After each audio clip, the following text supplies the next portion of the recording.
సూర్యాపేట జిల్లా వ్యాప్తంగా నాటుసారా పురుడు పోసుకుంటుందని చెప్పవచ్చు. గత కొన్ని సంవత్సరాల నుంచి నిశ్శబ్దంగా ఉన్నటువంటి తండావాసులు కావచ్చు, లేకపోతే పల్లెవాసులు కావచ్చు, మళ్ళా సారా విక్రయం మొదలుపెట్టడం జరిగింది.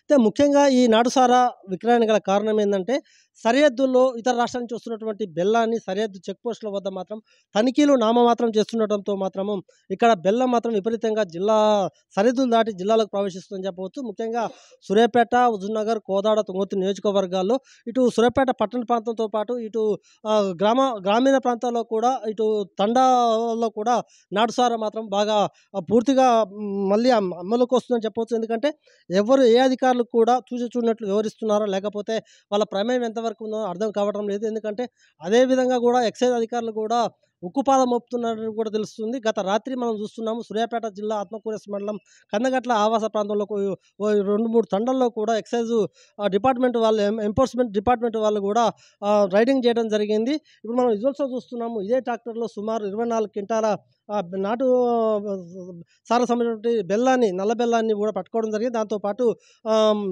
ఏదైతే పటికి ఉపయోగిస్తారో ఆ పటికిని కూడా పట్టుకోవడం జరిగింది. దాంతోపాటు 5 లీటర్ల నాటు సారాను కూడా పట్టుకోవడం జరిగింది. సుమారు మొత్తం కూడా దగ్గర దగ్గర ఒక 2, 3 లక్షల అంటే సుమారు ట్రాక్టర్‌తో మనం కలుపుకుంటే మాత్రం 8, 9 లక్షల రూపాయల విలువ గల బెల్లంతో పాటు ట్రాక్టర్‌ను కూడా స్వాధీనం చేసుకోవడం జరిగింది.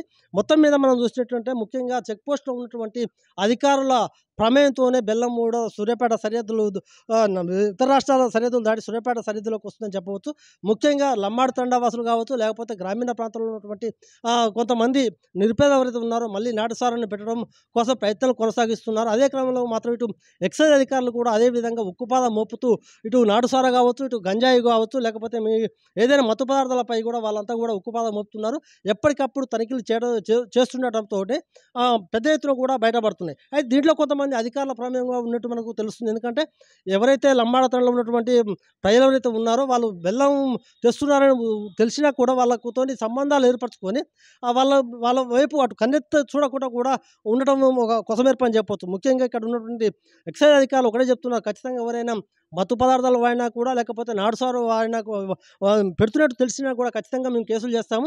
అవసరం వస్తే బైండ్ ఓవర్ కేసు కూడా పెట్టడం జరుగుతుందని కూడా పేర్కొంటారు. అంతేకాదు మనం చూస్తున్నాం సూర్యాపేట చెక్ పోస్ట్ వద్ద రోజు తనిఖీలు జరుగుతున్నా కూడా అక్కడ నుంచి బెల్లం ఏ విధంగా వస్తుందనేది కూడా మనం చెప్పుకోదగ్గ విషయం. ఎందుకంటే చెక్ పోస్ట్‌లో తనిఖీలు మాత్రం ముమ్మరంగా కొనసాగిస్తే మాత్రం ఈ ఇతర రాష్ట్రాల నుంచి బెల్లం సూర్యాపేట జిల్లాకు వచ్చే ఆస్కారమే లేదు. ఒకవేళ ఎక్కడి నుంచో తెస్తున్నా కూడా నిఘా ఉంచి ఇటు ఎక్సైజ్ అధికారులు కావచ్చు, ఇటు పోలీసు అధికారులు మాత్రం నిఘా ఉంచి ఖచ్చితంగా మాత్రం మేము బెల్లం మళ్ళీ జిల్లాలో నాటుసారా లేకుండా కూడా మేము ఉక్కుపాదం మోపుతామని కూడా వారు పేర్కొంటున్నారు.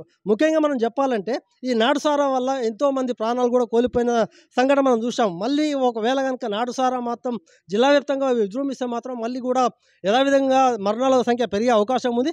ఖచ్చితంగా దీన్ని మాత్రము అసలు నాటుసారా జిల్లాలో లేకుండా చేయాలని కూడా ప్రజలు కోరుకుంటారు. అదేవిధంగా కూడా ఎక్సైజ్ అధికారులు కూడా ఖచ్చితంగా మేము నాటుసారా జిల్లాలో ఎక్కడా లేకుండా కూడా మేము ఖచ్చితంగా ఉక్కుపాదం మోపుతాము. నల్ల బెల్లం కానీ, పటికి కానీ, లేకపోతే ఇతర మత్తు పదార్థాలు కూడా గంజాయి కావచ్చు, లేకపోతే ఇంకా ఏదైనా మత్తు పదార్థం ఉంటే ఖచ్చితంగా మాకు ఎవరైనా తెలిసిన వారు ఖచ్చితంగా మాకు సమాచారం ఇవ్వాలి. లేకపోతే మాకు తెలిసిన మాత్రం ఖచ్చితంగా మాత్రం అలాంటి ఎవరున్నా కూడా వాళ్ళ మీద చర్యలు తీసుకుంటామని వాళ్ళు పేర్కొంటున్నారు.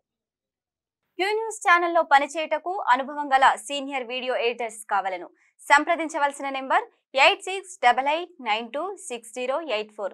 qnewsads@gmail.com ను సంప్రదించండి. లైక్ చేయండి.